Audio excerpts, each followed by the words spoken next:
Hello दोस्तों, आज हम इस लेक्चर में हिंदी साहित्य का एक और क्वेश्चन देखेंगे। इसमें लिखा हुआ है भाषा और बोली में क्या अंतर है।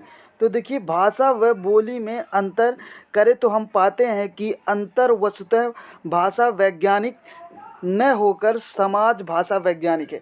इसका मतलब इसमें वैज्ञानिक तकनीकी भाषा का प्रयोग नहीं किया गया है, आसान सरल भाषा का प्रयोग किया गया है। जब कोई बोली विभिन्न सामाजिक राजनीतिक कारणों से अपनी अन्य बोलियों से उच्च स्थान प्राप्त कर लेती है तो वह भाषा का दर्जा प्राप्त कर लेती है।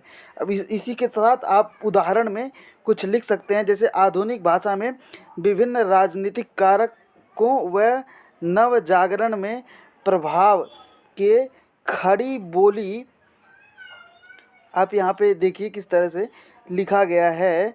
उदाहरण के रूप में अगर हम लोग देखें तो आधुनिक काल में विभिन्न राजनीतिक कारक व नवजागरण के प्रभाव में खड़ी बोली भाषा का विकास हुआ। जैसे कि खड़ी बोली भाषा का विकास हम लोगों ने पढ़ा है, तो उस तरह से अब आप इस तरह से दो तालिका बनाकर अंतर इसमें लिख सकते हैं, जो देखने में काफ़ी अच्छा लगेगा और चेक करने में भी आसानी होगी। देखिए, भाषा और एक तरफ लिख दीजिए, दूसरी तरफ बोली।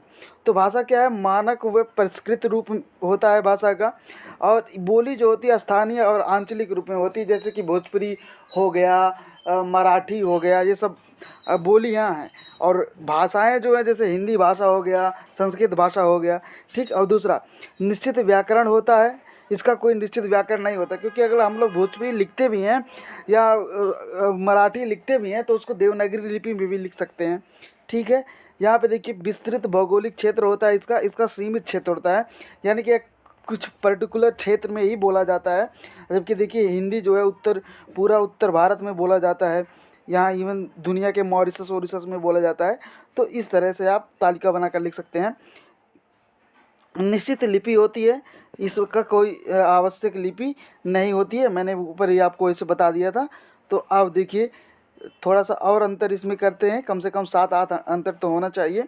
देखिए, शासकीय मान्यता प्राप्त होती है, यानी कि इसमें हम प्रशासनिक कार्य भी कर सकते हैं।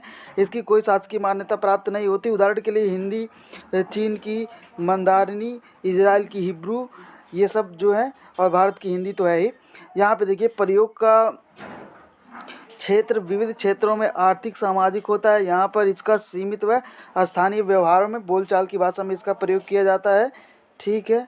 अगर आगे हम लोग बढ़ें तो यहाँ पे वस्तुनिष्ठता अधिक होती है, इसमें ध्वनि के आत्मनिष्ठता अधिक होती है।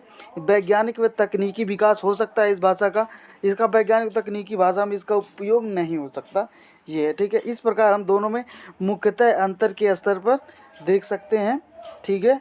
मुझे उम्मीद है कि आपको ये आंसर लिखने आ गया होगा और ये चेक होकर आया है, तो इसमें आपको कोई गलती तो आपको नज़र नहीं आएगा। इसी तरह से आप अगर ये 3-4 मिनट का वीडियो देखकर 15-20 मिनट में अगर लिखने की प्रयास करेंगे तो आसानी से आप लिख सकेंगे और मेंस में आपको कोई दिक्कत नहीं होगी।